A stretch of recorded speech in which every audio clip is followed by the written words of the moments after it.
Então, o professor John Goyle está aqui para falar sobre as sociedades indígenas aqui na Amazônia, porque quem descobriu o Brasil não foi Cabral.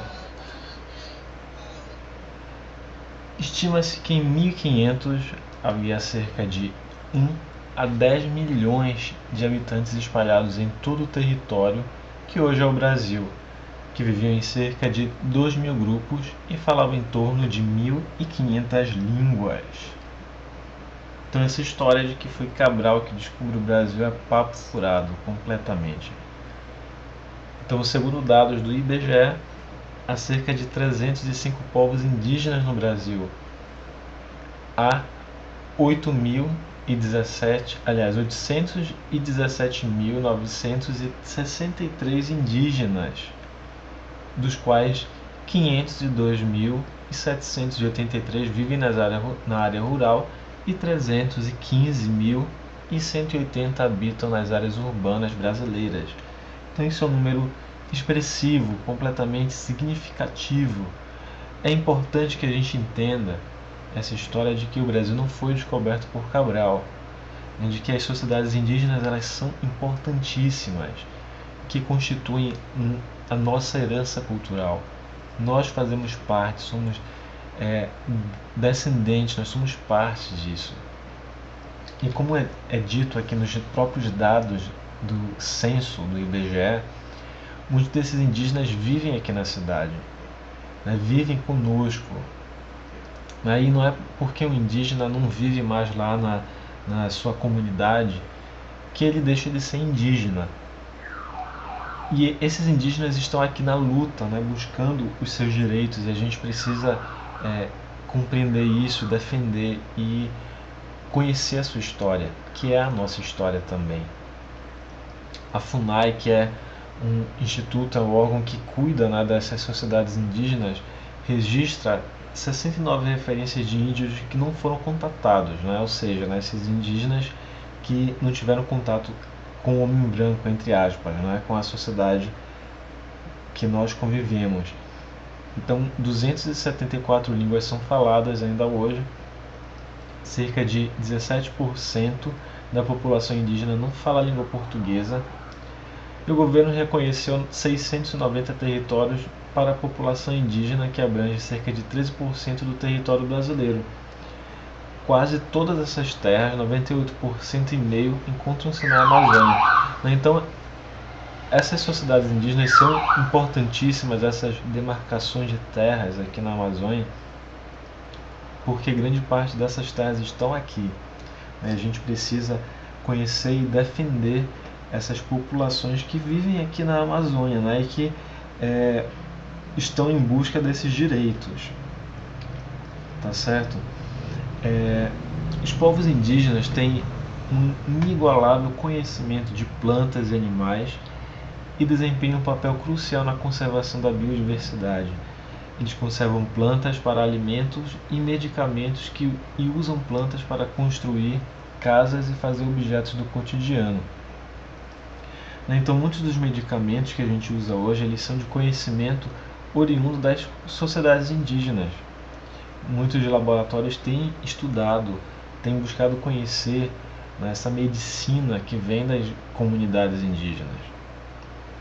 Porque essas sociedades têm um conhecimento muito vasto sobre a natureza, sobre as propriedades das plantas, e cientificamente tem sido comprovada a eficácia de muitas dessas plantas que os indígenas já conhecem há muito tempo. E entre os indígenas, todos têm os mesmos direitos, recebem o mesmo tratamento, não há um superior ao outro. A terra, por exemplo, pertence a todos, e quando o índio caça, costuma dividir com os habitantes do seu grupo nessa caça. Então há esse senso de comunidade, de irmandade entre eles. Apenas os instrumentos de trabalho como machado, arcos, flechas, arpões, etc., são de propriedade individual. Então as propriedades deles, as coisas, elas são bastante coletivas. Então tem duas figuras importantes, que é o pajé e o cacique. O pajé é o sacerdote da comunidade, pois conhece todos os rituais e recebe as mensagens dos deuses. né? Então está completamente ligado à religiosidade, né, das sociedades. Ele também é o curandeiro, pois conhece todos os chás e ervas para curar doenças. Ele que faz o ritual da pagelança, onde evoca os deuses da floresta e dos ancestrais para ajudar na cura, né? Então você vê ali características culturais ligadas à medicina, né, à religião, né? Então essas coisas elas são bem ligadas ali em grande parte das sociedades indígenas. E o cacique ele também é importante na vida tribal, pois ele faz o papel de chefe, pois organiza e orienta os índios.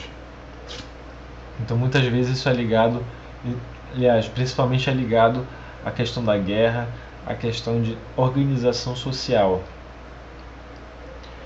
Então, ainda falando sobre religiosidade, a religiosidade é muito importante para esses povos.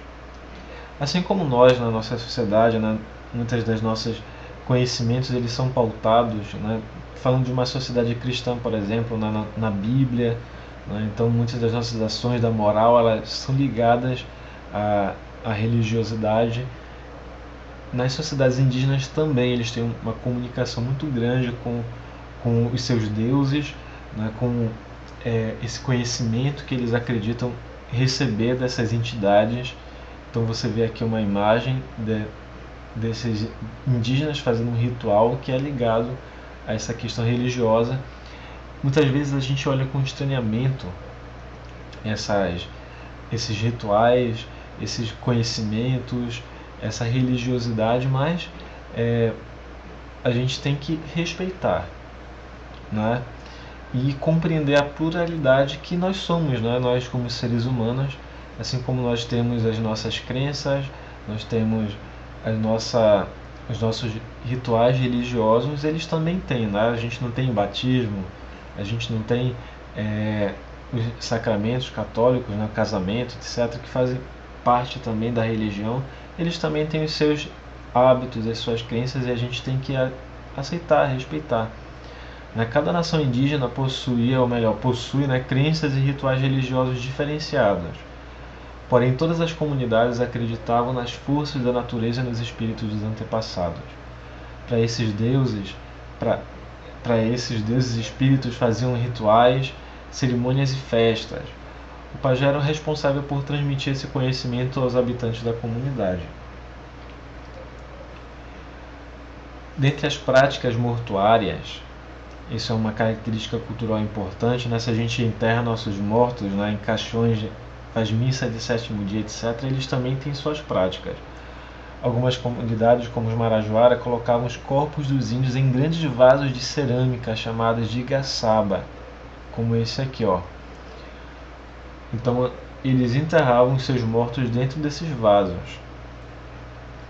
Havia algumas diferenças ali. Algumas vezes eles enterravam esse falecido e esperava esse processo de decomposição e colocava um vaso, ou dobrava ele, essa pessoa por inteiro, colocava de um jeito aí nesse vaso, né, que é chamado de igaçaba.